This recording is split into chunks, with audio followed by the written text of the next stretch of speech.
Hello everyone, আজকের এই লেকচারে আমরা এরোসল সায়েন্স অ্যান্ড টেকনোলজি নিয়ে আলোচনা করব এবং এটি হচ্ছে আমাদের ফার্মাসিউটিক্স বা ফার্মাসিউটিক্যাল টেকনোলজির একটি চ্যাপ্টার। এটি আমরা বেশ কয়েকটা ভিডিও লেকচারের মাধ্যমে এই চ্যাপ্টারটা শেষ করব। তো চ্যাপ্টার শুরুর আগেই বলে রাখছি, এই লেকচারটা আমাদের শ্রদ্ধেয় ডক্টর মোহাম্মদ ইলিয়াস আল মামুন স্যারের প্রস্তুতকৃত লেকচারের উপর ভিত্তি করে দেওয়া হয়েছে। তো আমরা যদি প্রথমেই খেয়াল করি যে what is aerosol.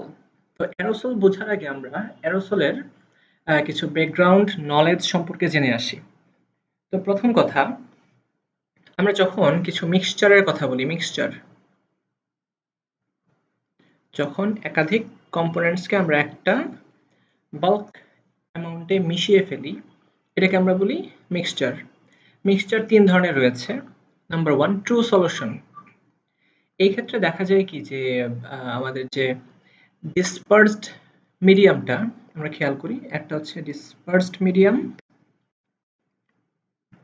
Dispersed phase অর্থাৎ যেটা একটু অ্যামাউন্টে কম অ্যামাউন্টে থাকে সেটাকে আমরা বলি ডিসপার্সড ফেজ, আর যেটা অ্যামাউন্টে বেশি থাকে এটাকে আমরা বলি ডিসপারশন মিডিয়াম। তো দেখা যায় যদি আমাদের ডিসপার্সড ফেজের আকার বা আকৃতি 1 ন্যানোমিটারের কম হয় ইন ডায়ামিটার, সেই ক্ষেত্রে এই মিক্সচারটাকে আমরা বলি ট্রু সলিউশন, এবং এটাকে আমরা খুব ইজিলি পার্থক্য করতে পারি না, পৃথক করতে পারি না। এবং এই ক্ষেত্রে আমরা এই ডিসপার্সড ফেজটাকে বলি সলিউট, অর্থাৎ এটা একদম কি হয়ে গিয়েছে, একদম ডিসলভ হয়ে গিয়েছে ডিসপারশন মিডিয়ামের মধ্যে, অর্থাৎ সলভেন্টের মধ্যে। এক্ষেত্রে আমরা বলি সলভেন্ট। আর দ্বিতীয়ত হচ্ছে, যদি পার্টিকেলের সাইজ 1 থেকে 1000 ন্যানোমিটার অথবা 1 মাইক্রোমিটারের মধ্যে থাকে, ওই মিক্সচারটাকে আমরা বলি কলয়েডাল মিক্সচার বা কলয়েডাল সিস্টেম। এই কলয়েডাল সিস্টেম বেশ অনেকগুলা ভাগে বিভক্ত, ওগুলাই আমরা দেখব। এবং অ্যারোসল হচ্ছে ওটার একটা ভাগ। আর সাসপেনশন হবে তখন যখন এই আকার 1 মাইক্রোমিটারের চেয়ে বড় হয়ে যাবে। আমরা এখন এই কলয়েডাল সিস্টেমের কিছু দেখে আসি, প্রকারভেদগুলো দেখে আসি। তো যদি এই কলয়েডাল সিস্টেমের ডিসপার্সড ফেজটা হয় সলিড, অর্থাৎ একটা সলিড পার্টিকেলকে আমরা লিকুইড মিডিয়ামের মধ্যে কি করব, ডিসপার্সড করব বা ছড়িয়ে দিব অথবা মিশ্রিত করব, এই ধরনের সিস্টেমকে, এই ধরনের কলয়েডাল সিস্টেমকে আমরা বলি সল। এটাকে আমরা সল বলি। একটা সলিড যখন লিকুইডের মধ্যে থাকবে, এবং এই সলিডের আকার কেমন হবে, 1 থেকে 100 মাইক্রোমিটারের মধ্যে ইন্টাল ইফেক্ট শুরু করবে এই মিক্সচারটা। যদি এই ডিসপার্সড ফেজ হিসেবে আমরা লিকুইডকে নেই,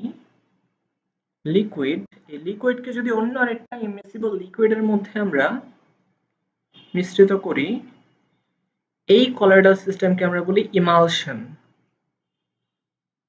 এটাকে আমরা বলি কি, ইমালশন। যদি আমরা একটা সলিড ইমালশনকে আমরা যদি এক্ষেত্রে একটু ভুল হয়ে গিয়েছে,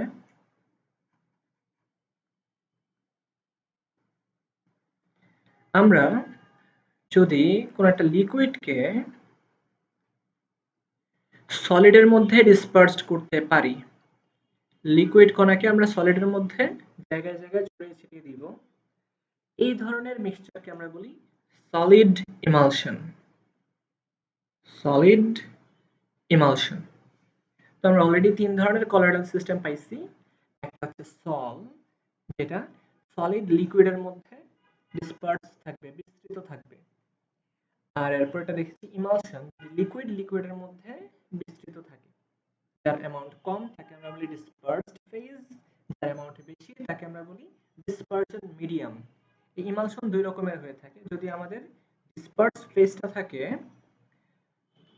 অয়েলি এবং ডিসপারশন মিডিয়ামটা যদি থাকে ওয়াটার, তাহলে আমরা বলি ওয়েল ইন ওয়াটার ইমালশন।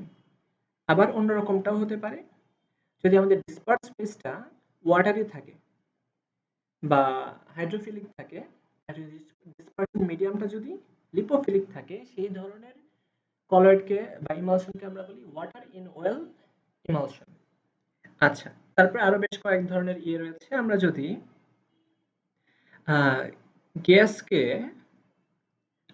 গ্যাসকে কোনো লিকুইডের মধ্যে ছড়িয়ে দেই, গ্যাসকে যদি লিকুইডের মধ্যে আমরা ছড়িয়ে দেই, সেটাকে আমরা বলবো ফোম, যেমন শেভিং ফোম। এই ক্ষেত্রে আমাদের ডিসপারশন মিডিয়ামটা থাকে লিকুইড, বাট এর মধ্যে গ্যাস ছড়ানো থাকে, ডিসপার্সড অবস্থায় থাকে।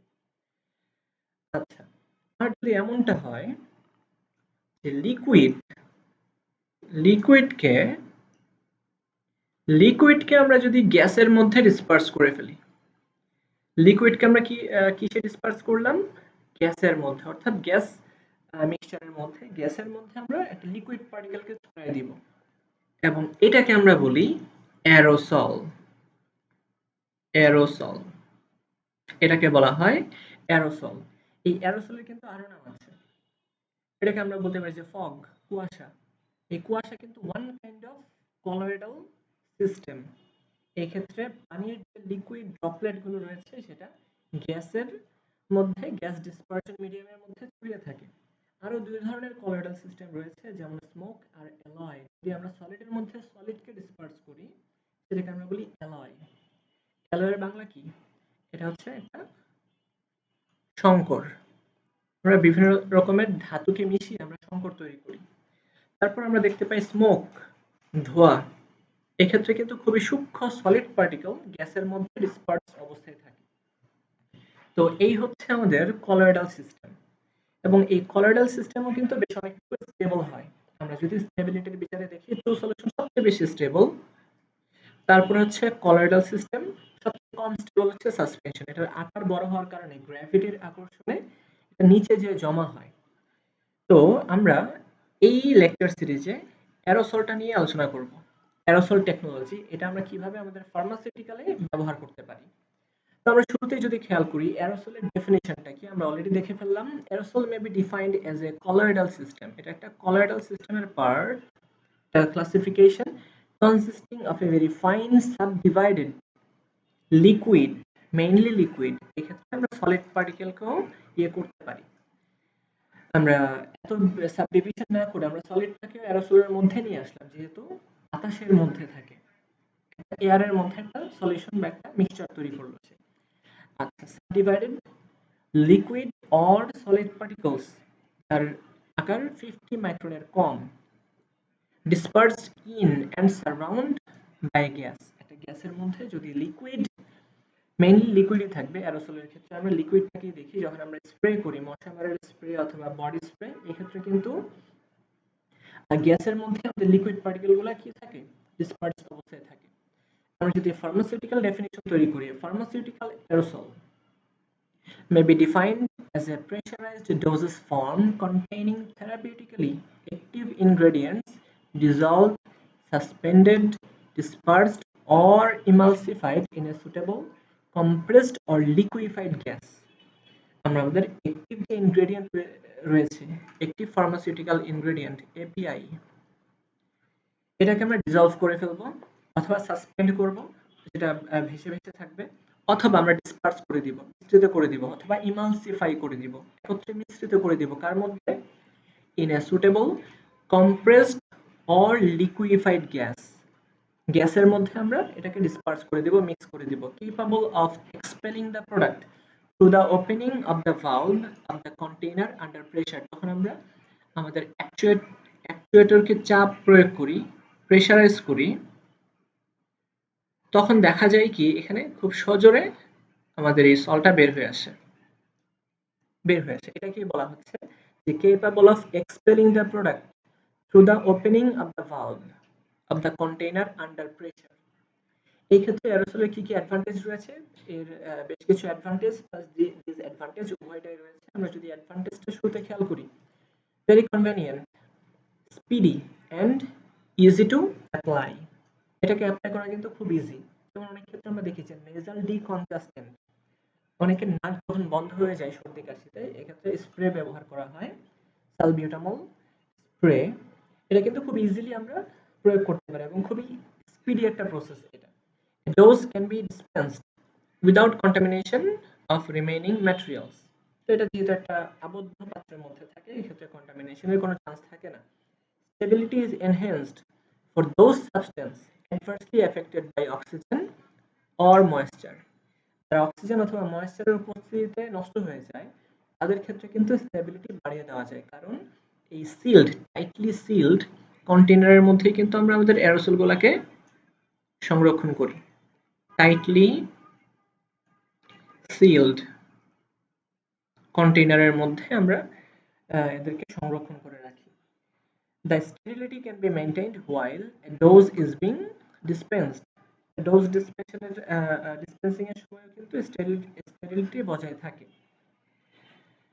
The medication can be delivered directly to the affected area. Direct আমরা অ্যাফেক্টেড এরিয়াতে খুব স্পিডিলি এটাকে ডেলিভার করতে পারবো। Controlled and uniform dose produced by the metered valve. যখন আমরা করব, একটা একটু লার্জ স্কেলে চিন্তা করব, একটা সিলিন্ডার থেকে যখন বের হবে, তখন কিন্তু আমরা যে দাগাঙ্কিত যে ভালভটা থাকবে, এক্ষেত্রে প্রেসার মিটার একটা থাকবে, এটা তারা হিসেব করতে পারবে কতটুকু বের হলো বা কতটুকু প্রেসার কমলো। সেই হিসেবে আমরা একদম পুঙ্খানুপুঙ্খভাবে, খুবই মেটিকুলাসলি আমরা হিসেব করতে পারি যে কতটুকু ডোজ বের হলো। এক্ষেত্রে স্টেবিলিটিও বজায় থাকবে, আবার কি হবে, অ্যাফেক্টেড এরিয়াতে আমরা ডিরেক্টলি অ্যাপ্লাই করে ফেলতে পারবো। ইনসাফলেশন of pressurized powder is available. অনেক ক্ষেত্রে পাউডারকেও খুবই প্রেসারাইজড অবস্থায় রেখে পরবর্তীতে অ্যাপ্লাই করা যায়, এটাকে আমরা বলি ইনসাফলেশন। পাউডারকে অনেক ক্ষেত্রে আমরা যদি অ্যাপ্লাই করি একদম স্প্রের মতোই। Inhalation, nasal and sublingual route, দাঁতের টিউবার নিচে যেটাকে করা হয়, route of aerosol administration can be used as an alternative route when the therapeutic agent interacts chemically or physically with other medications needed concurrently. দেখা গেল যে যখন আমরা অনেকগুলো ওষুধ খাবো, ড্রাগ ইন্টারাকশন করতেছে, ফার্মাসিউটিক্যাল ইন্টারাকশন, এক্ষেত্রে আমরা কিন্তু অ্যারোসল ইউজ করতে পারি। ইনহেলেশন, নেজাল অথবা সাবলিঙ্গুয়াল রুটের ক্ষেত্রে যদি কোনো ধরনের ইন্টারাকশন দেখা যায়, আমরা সেক্ষেত্রে অ্যারোসল ইউজ করতে পারি এবং এটার ক্ষেত্রে কোনো ইন্টারাকশন থাকবে না। তো সার্কামভেনশন অফ ফার্স্ট পাস ইফেক্ট, তো এটা যেহেতু আমাদের গাটে যাচ্ছে না, লিভারে যাচ্ছে না, তো এটা ফার্স্ট পাস ইফেক্টকে বাইপাস করতে পারবে। Avoidance of degradation in the gastrointestinal tract. এবার আমরা একটু ডিসঅ্যাডভান্টেজগুলো দেখি। অবশ্যই অ্যাডভান্টেজ ডিসঅ্যাডভান্টেজ উভয়ই থাকবে। The container, valves and propellants and filling methods are more expensive. বোঝাই যাচ্ছে অনেক প্রেশারাইজড সিচুয়েশনে রাখতে হবে, খুবই সফিস্টিকেটেড একটা মেথড হচ্ছে অ্যারোসল টেকনোলজি। তো এই ক্ষেত্রে এটা একটু এক্সপেন্সিভ হবে, একটু টাফ হবে, এটাই স্বাভাবিক। দেন ট্রেডিশনাল মেথডস, ওরাল রুট বা ট্যাবলেট ক্যাপসুলের চেয়ে ওটা খুব এক্সপেন্সিভ হবে। ডিসপোজাল মে বি ডিফিকাল্ট, এটা ডিসপোজ করাটাও কিন্তু ডিফিকাল্ট হয়ে যাবে, কারণ এটা হাই প্রেশারের মধ্যে থাকে, কিছু এক্সপ্লোসিভ ম্যাটেরিয়াল থাকতে পারে অথবা কিছু ফ্লেমেবল ম্যাটেরিয়াল থাকে অ্যারোসলের মধ্যে, যাদেরকে আমরা বলি প্রোপেল্যান্ট। এই প্রোপেল্যান্ট নিয়ে আমরা বিস্তারিত আলোচনা করব ঠিক এরপরের লেকচারেই।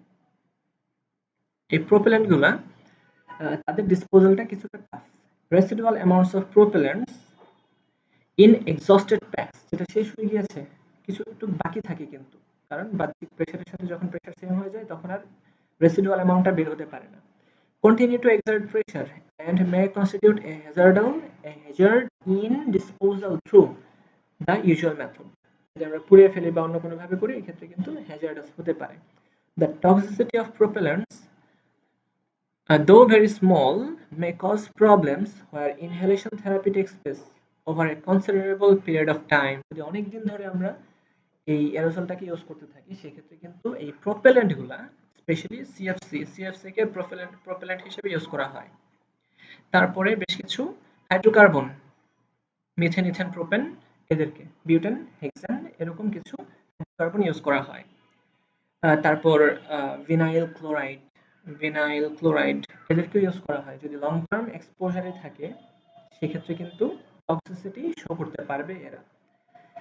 অনেক ক্ষেত্রে নার্কোটিক ইফেক্ট দেবে অথবা আরো আমাদের বডিতে টক্সিসিটি শো করতে পারে অপিয়েটের মতো। ক্যাটালাইটিক অক্সিডেশন, এটা আরেকটা প্রবলেম। আমরা অনেক ক্ষেত্রে মেটাল কন্টেইনারে দিয়ে থাকি, স্পেশালি অ্যাসকর্বিক অ্যাসিড, এপিনেফ্রিন বা অ্যাড্রেনালিন এদেরকে। তো অধিকাংশ মেটাল কিন্তু তারা ক্যাটালাইটিক যে অ্যাকশন সেটা শো করতে পারে। স্পেশালি যদি ট্রানজিশন এলিমেন্টস হয় সেটা must be catalytic oxidation show করবে। Where the drug is not soluble in the propellant, co-solvent, emulsion or suspension system must be used that cause formulation difficulties. যদি আমাদের প্রপেলেন্টের সাথে আমাদের এপিআই এই ড্রাগটা যদি ঠিকঠাক মতো মিশে না যায় সেক্ষেত্রে কো-সলভেন্ট দেওয়া লাগতে পারে, ইমালসিফায়ার দেওয়া লাগতে পারে, সাসপেন্ডিং এজেন্ট দেওয়া লাগতে পারে। তো সেই সমস্ত ক্ষেত্রে আমাদের ফর্মুলেশনটা অনেক ডিফিকাল্ট হয়ে যাবে। তো ইনশাআল্লাহ পরের লেকচারে আমরা ক্লাসিফিকেশন অফ অ্যারোসল সেটা নিয়ে আলোচনা করব, ইভেন প্রপেলেন্ট এটা নিয়েও আলোচনা করব, এবং প্রেসারকে আমরা পাউন্ড পার স্কোয়ার ইঞ্চ গজ এই এককে পরিমাপ করি, এটা সম্পর্কেও বিস্তারিত ধারণা নেওয়া হবে। টিল দেন আমরা সকলে ভালো থাকি, সুস্থ থাকি। আল্লাহ হাফেজ।